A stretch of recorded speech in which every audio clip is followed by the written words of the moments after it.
teams against the two that have confirmed made it through. And the outcome of top versus these two teams, well, that's going to determine the ordering of things. It's them versus Rogue up first. So, Vetty, as the EU resident expert here, are you feeling like this is good that top is out, or are you feeling like now it's like the revenge game? Look how good we are, they just Hulk out. I feel like I'm stressed, man. I've watched all the European games. I've just seen them lose. You guys are always stressed. You're 4-1. Yeah, last week I was really excited. You're already in quarters. Yeah, man. Somehow they'll find a way to lose it. Okay, it's not like TS will find a rule somewhere. But look at this, already targeting, banning out Odoamne. The strat is, if you don't get Ornn and you don't get Maokai, you don't have a team Rogue. And let's see if they can bring out something that isn't Rumble this time around. I do wonder now, though, does top also look to take away something like the Azir? Larson has been so good on the pick, and I think it is one of those critical picks for them. They've obviously taken away a lot here from Odo, but do they prioritize the Aatrox, or do they want to go to the Azir? Please ban Aatrox. Well, you could do a trade as well, right? If you leave them both up. Oh, so they think they're going to take Azir, and then they want to take Aatrox, is what I think this read is. But they're trading Aatrox for Azir. Then they have the wrong read. This is like really strange because Rogue by banning Jax to me says that they wanted the Aatrox and they thought the enemy team was going to take Azir. But then top just take Aatrox, and now they can one of the answers to Aatrox against themselves. Well, I mean, Odo has never really been known to play as Silas blind. Okay, and who am I casting right now? So the Caitlyn is very normal for Rogue. Yep. Like during the regular season, Comp was the Caitlyn player. He was pretty much the only one domestically who was playing it a lot. But the Silas blind, that was a humanoid thing, that was a Caps thing, that was a VTO thing, that was not a Larson thing, and now Knight is challenging him in the skill matchup. Okay. Well, who else is getting challenged here? Jackie Love Draven locked in, because he's like the prototypical Draven player in the LPL, and when you're going to blind the Caitlyn, you're going to have that as the answer. So Caitlyn Lux will be locked in for Comp and Trimby. They will potentially be able to ban out some of the support that they think could be a problematic pairing here with that Draven, but it is going to be Jackie Love Draven here, and we're going to have to see how they can handle it. Yup, Caitlyn Lux is going to be oppressive in the lane. Their first ban is the Pike, one of those things that can snowball very effectively with a Draven, so that's off the table. If I was top, I would be thinking about Sion, Malphite, all these other just tanks that can act as engage. I would even consider banning away Jarvan. Not that I think that Jarvan is necessarily a problem when you're playing into Aatrox and Akali, but if you just want to take Malrang off some of those engaged champions, it makes the most sense. Meanwhile, if you're Rogue, I think the best thing to do is ban away the Thresh now. Thresh plus Draven, I think, gives you so much kill threat on the bot side of the map. And while in lane early levels, it can be like difficult. The moment that you hit level 3, you have a lot of gank setup. So I think that it would make sense for Rogue to remove that, but instead they're going to remove the Nautilus. Same principle, same idea, slightly easier to execute on the side of Nautilus, so this also makes sense. Point and click ulti there. If they want to go for an aggressive option, you can still look towards something like the Thresh or even a Leona. Can be a good option there for Mark. There is also always the Renata, which is a pretty popular pairing with this as well, if you want to have an enchanter in there. So we'll be interested to see what they go for here for Odoamne now. I thought it was going to be the Gnar last time around when we were in the situation, but then they went for the Rumble. Like, do they run it back on the Rumble and say, all right, it was actually the right pick, but it just wasn't played out right? Or do they go to something a little bit more typical like the Gnar, which can, I think, play to a lot of Odo's strengths and feels like it's pretty much in his wheelhouse? So the question is, was it a brains loss or a hands loss, right? Yeah, exactly, right? Like, was it the wrong pick or... Ooh. Oh, interesting. So this is kind of almost a similar situation that we saw them in before, and they let the enemy team actually take the Vi, so this time they're grabbing it away. Interesting. So they want a little bit more lockdown. It does make sense. You are playing against an Akali and an Aatrox, both surprising. Well, I mean, the Akali, but I think a lot of people underestimate how mobile the Aatrox is, and it also gives you strong lockdown onto the Draven, and it synergizes very well with Caitlyn traps, Lux bindings, and overall a lot of single target burst from the side of Rogue. Yeah, absolutely. I mean, you can even set up very easily, with the Vial comes in, hits the Draven, Lux ulti is going to be guaranteed to land there over the top. Silas can be piling in. The Blitz, though. Baby, let's go. We're getting some spice. Got Blitzcrank locked in. Oh man, this is actually so exciting here. The Blitz coming out from Mark. Maybe a little bit of a spicy pick now that they're already eliminated here. I love it. I love it. It's gonna be fun, man. Blitz is very much hit or miss. as simple as that. You hit the hook, you're looking good. You miss the hook, you're looking like a fool, right? Yeah. The champion doesn't have a lot else going on besides that. The silence, though, very powerful.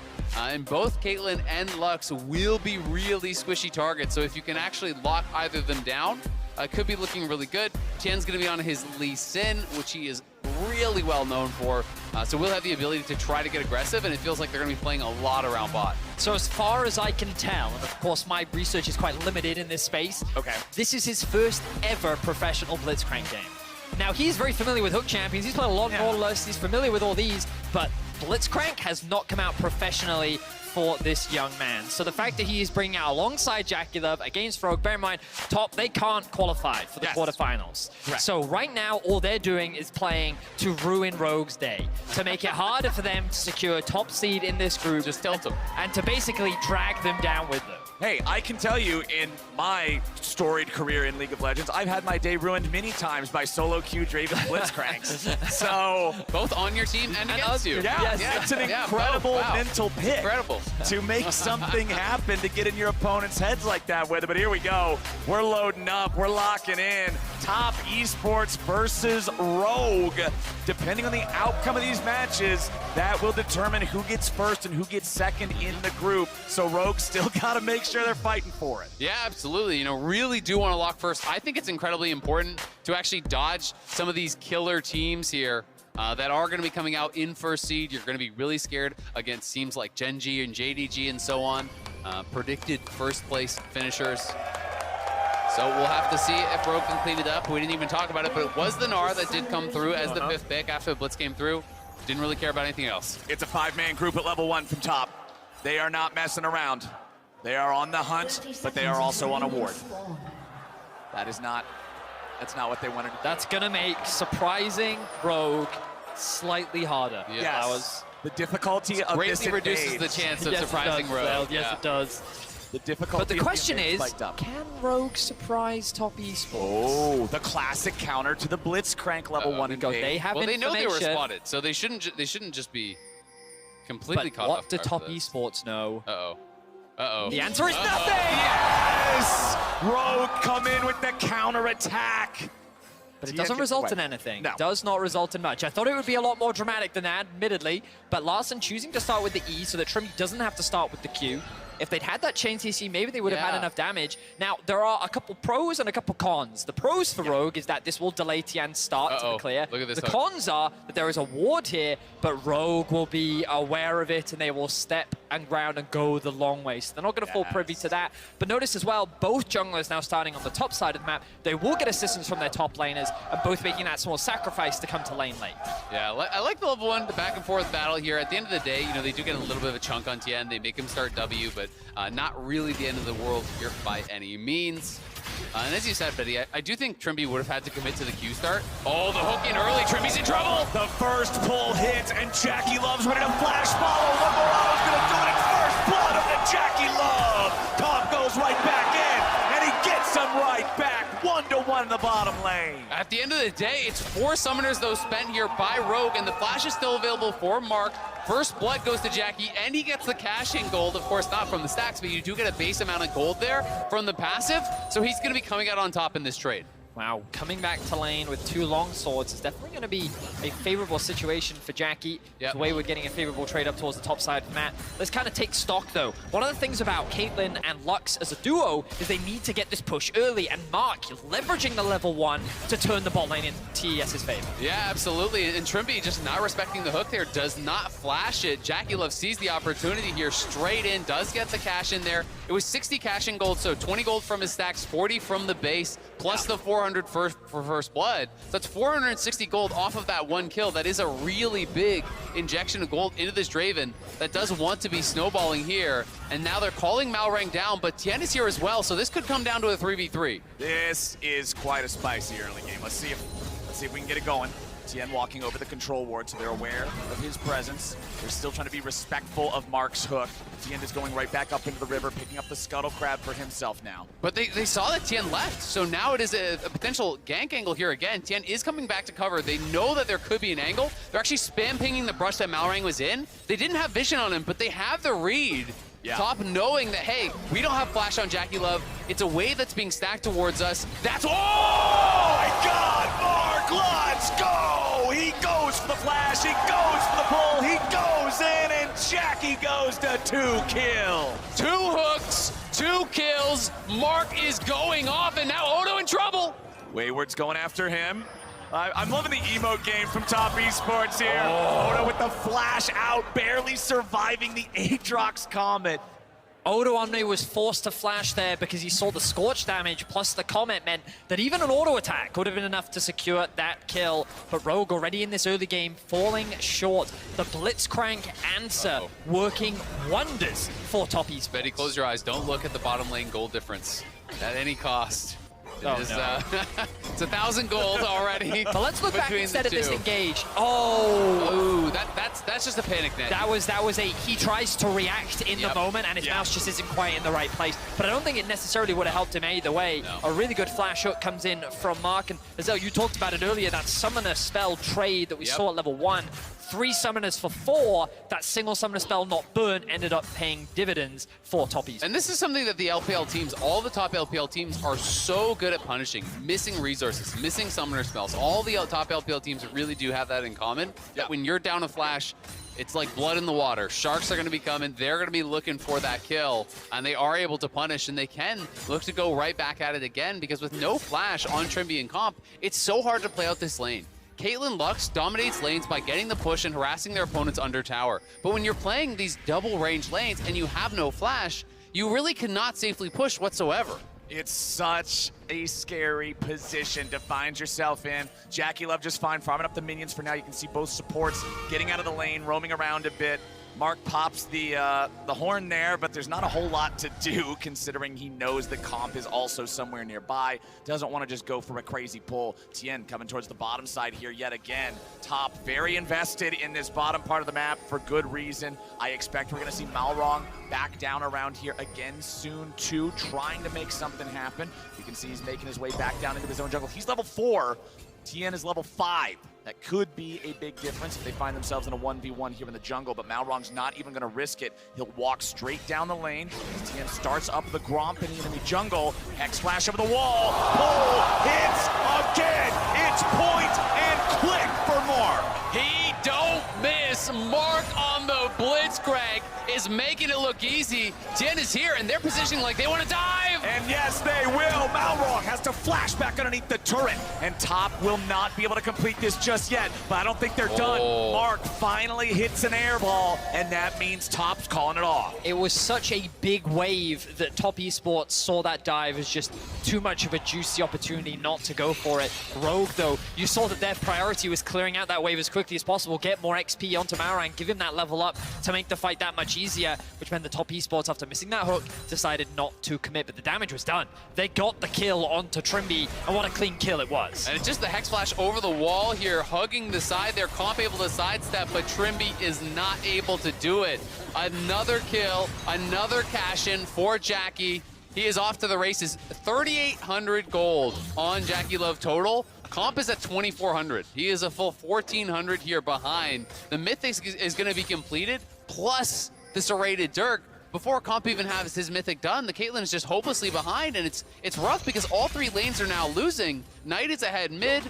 Top, we're already seeing Odo get punished as well. It's looking rough for Rogue. Yeah, typically Rogue have won by having pushing lanes and then their jungler enabling them. A core facet of what has made Rogue good is their laning phase. And very rarely, domestically, would you see them challenged in this laning phase. They would often draft in a way that made it difficult for them to really be challenged in this position. But when you come to the international events, this is the prime place where the best players in the world meet to challenge you. And when you take those skill matchups, especially a roster like Top Esports that are known for basically taking those skill matchups, they're gonna come out ahead. Absolutely, and I mean, Trimby, at the end of the day, he's been playing mostly Enchanters throughout Worlds. You know, he does have the one engage game on the Recon, but when he's on those Enchanters, the primary engage becomes Malrong, and there's a lot of pressure on him. And your job becomes so tough, though. They are looking for a top. Well, there's your primary engage, there's your primary target, and Nicely there's done. a kill. Frodo. You know, I was gonna say, it's so hard as a jungler when you have 3 losing lanes to be able to find those angles because you're often pushed in. There are these wards that start appearing in your jungle. But, you know, it's a nice lane gank there from Malrang, able to find the opportunity to punish Wayward, who has no TP, so it's going to be Odo Omni getting to push in, maybe even take a play here before he goes back to base. So a few problems that we're now starting to see for Rogue. Of course, yes, that was a good pick up on the top side of the map, but with the Herald now secured for Tian, he has one of two options. One, he can look to throw that Herald down mid, maybe funnel a little bit more gold into Knight, but he recognizes, you know what, Knight is winning the skill matchup in the 1v1. We can leave him isolated, he's totally fine. Instead, let's try and use the pro that he has and start pressuring the bot side of the map, and you can already start to see him getting this deeper vision on the bot side to invest his Herald into the bot lane tower. We can see that no TPs are available top lane, but we don't have the level 14 yet anyway. But even if this doesn't guarantee the tower, it can secure the Drake and an early win condition for Top Esports. So they have all the options right now, and Malrang is forced to play defense because he realizes what Top Esports are trying to do. JackeyLove eats a little bit of damage there, going up underneath that turret, making sure they do enough so the minions can get him the second plate. And with Top's control over the bottom lane, now they can move over to the Drake. But this is exactly what we were talking about, right? Push in mid. They used their push in mid to rotate towards the bot side. They got deep vision, which means that Malrang's forced to play very hesitantly. Like, you can see he queued over the wall to get to his wolves because he's so afraid of just fake checking into his jungle, which then gives agency for the bot lane to then move up and secure the Drake. Top Esports just have full control over the early game. Flash hook. Gonna miss this time as Trimby respects. Trimby with But the Tian, that was actually so close. If that Q actually connects there onto Trimby, that could be a kick flash and another kill for the bot lane. This time Trimby is paying respect to it. They stopped the recalls there with the Draven ulti. They're trying to hard shove this in, but Malrang again, has ult. Malrang is here, but if you don't know where Tian is, I don't think you can go for this play. And that's part of the problem, is that they have no forward vision. You know, you're looking in this kind of whole area. This is all just enemy vision there. You know, it's all top vision. Rogue doesn't really have any idea of where Tian is, and if he's in the side brush and you ult in on Vi, that's your game done. I mean, the gold lead in this game is just shy of about 3,000, and almost 2,000 of that is just going to beat JackeyLove over anybody else in the game. The chart was up on the left side of the screen, and I thought it was broken at first because that one blue bar for gold is just so far out ahead of everybody else. Immortal Shieldbow, Serrated Dirk versus Parts. Yeah, I mean, it's rough, and now Mark is unleashed here on the map. Tian is going to be moving around with him, you know, getting the deep vision, and Comp is going to get spotted. Oh, Comp is going to walk past that ward, and if he doesn't see him, he could get caught here. Okay. Oh, he spotted him with the control ward. He saw that Tian was there, and he was like, this is not safe. And what do they do now? Oh, the Herald. This is the play that they were setting up earlier. They converted it into a Drake before. Now they can convert it into a tower. It's just clean play. Top Esports playing the map beautifully, and they're enabling JackeyLove. Look, he's going to get all of the plate gold. Of course, Tian securing a small part of it, but the resources being funneled into JackeyLove are just phenomenal right now. I mean, the solo gold on the tower there, he's now nearly 3,000 gold ahead individually at 11 minutes. This is a Draven snowballing out of control here. And Knight getting aggressive here onto Larson, who will look to retreat back towards Malrang on the top side.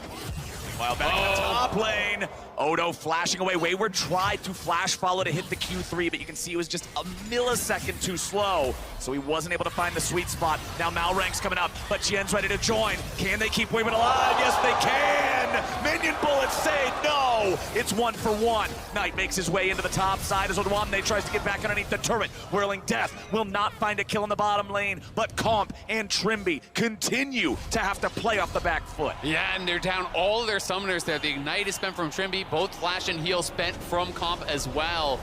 And Odo is going to escape on that top side, but the kills do come back. Thankfully, at the very least, Malrang, with that challenging smite, I believe, finishing off Wayward there, has the burn onto him. So they get something, but Tien just invading relentlessly. Larson here, though, on the move, looking for a pick. This could be big. Nicely done with a stolen Lee Sin ulti. Tien gets over the wall, but Malrang's ready to follow. Tien still tries to walk it off, but Vi hits hard, and Malrang ties up the game in kill. Rogue, they get a little bit back, but right now, individually, they're just getting outclassed. The fact that Knight was even able to roam up top, even before Larson just goes to try and pressure he's had in mid. The hook tries to predict the sidestep from Larson, but he holds his nerve, continues to walk away.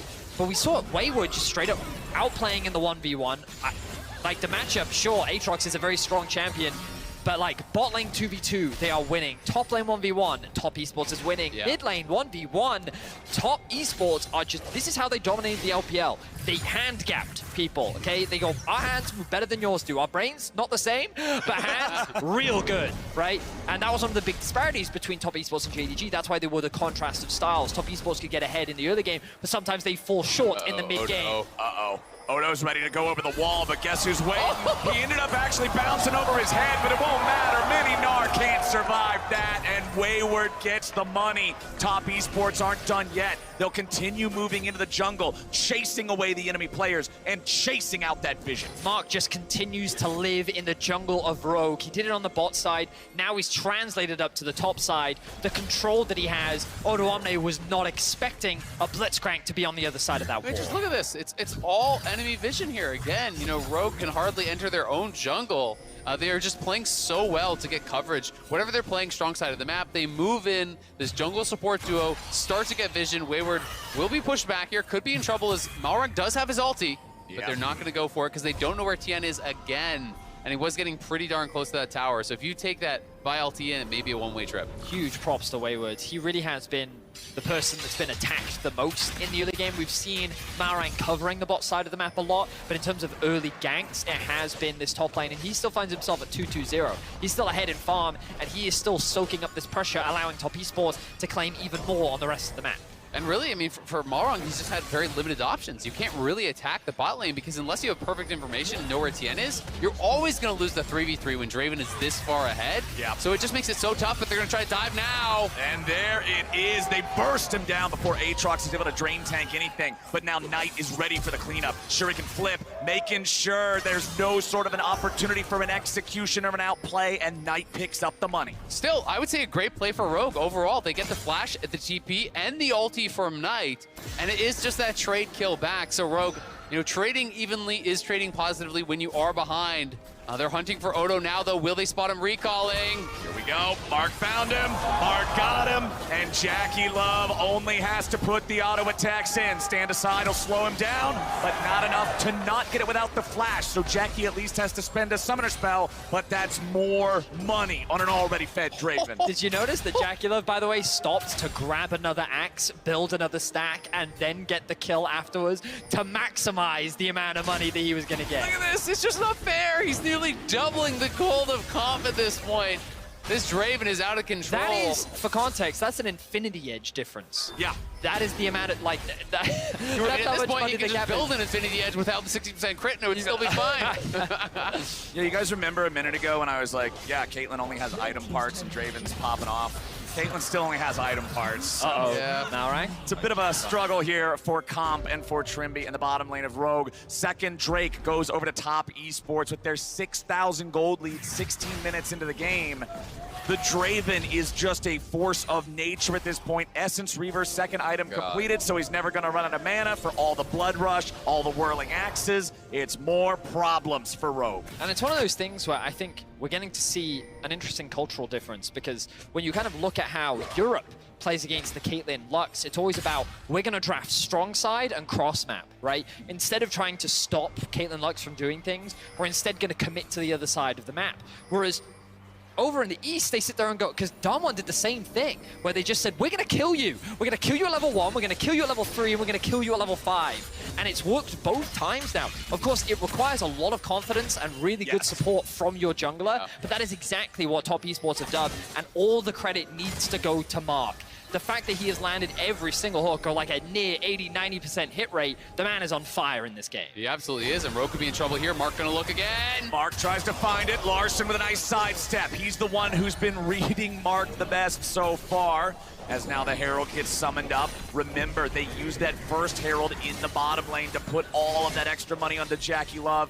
Now they're going to be able to use the second one to get the top lane tier 1 turret as well. And that means 4 turrets now claimed for top esports. For 0, Flowers. 4-0. Rogue have barely touched towers anywhere on the map so far. It has just been complete domination. And of course, top esports, while they can't qualify for the quarterfinals, they can end the group stage with at the very least a more positive performance than how it started, and they could make it harder for Rogue to secure that first seed in the group.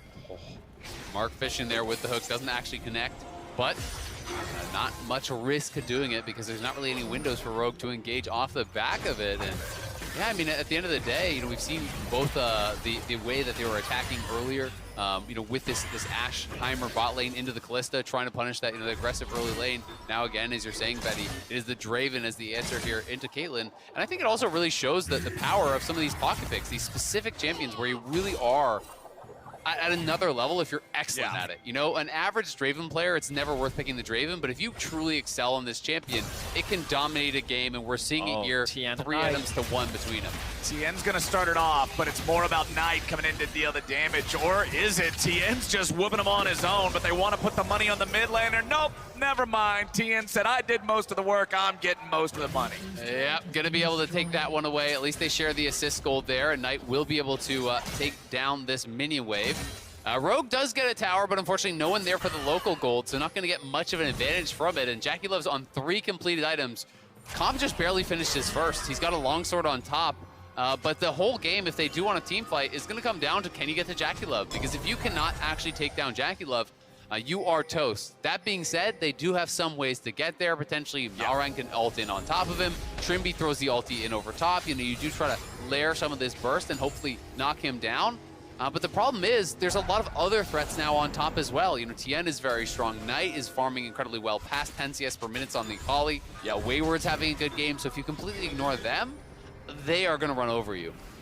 Morello Namicon now completed there for Knight as well, just making sure that they're not going to let any heals stop them from getting any of the kills that they want. You're talking about the importance of Jackie Love, and if Jackie Love is the centerpiece of this entire game, then his flash has to be one of the most important spells out of anybody. Nearly back up off of cooldown, so expect that to create even more problems for Rogue as they try to find these positions. That's one of the things you can do to Vi when she goes to ult you. If you have flash, if you have a gap closer, you can drag her further away from the rest of the team.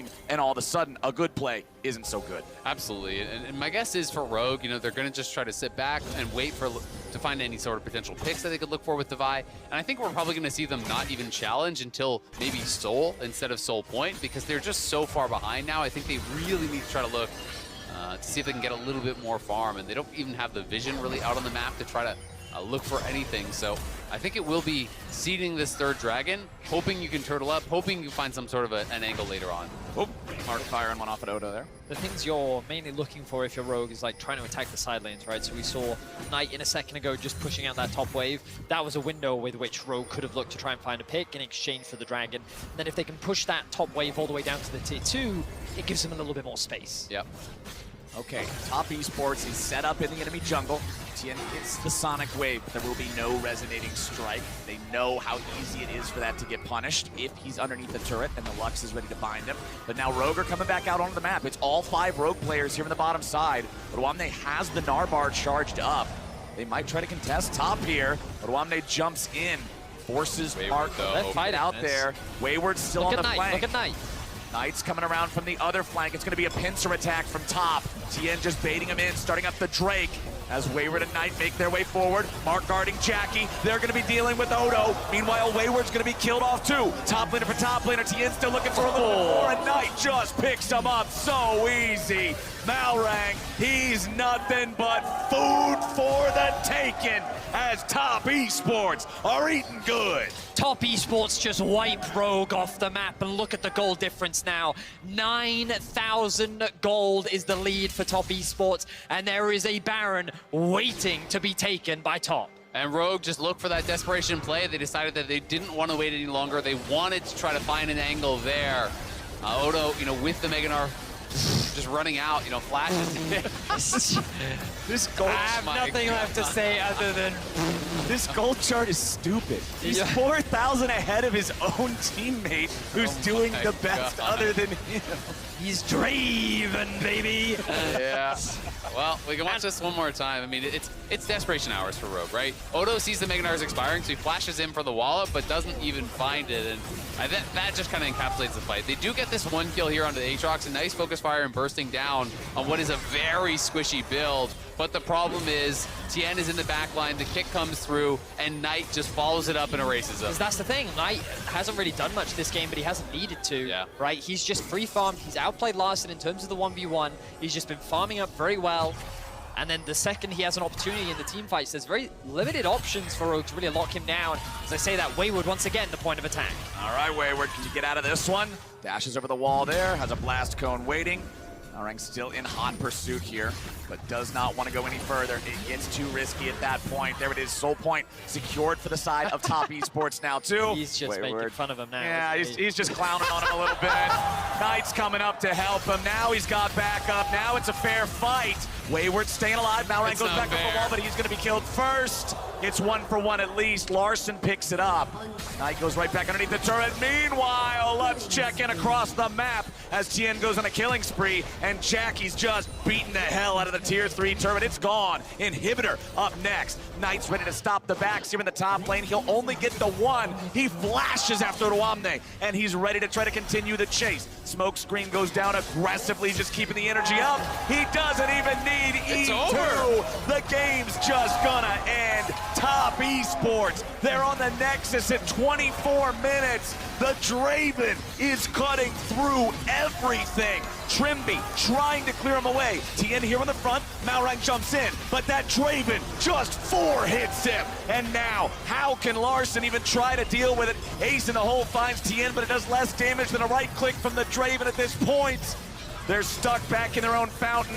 Comp and Trimby can do nothing, and Rogue will fall. Top Esports just padding the stats at this point.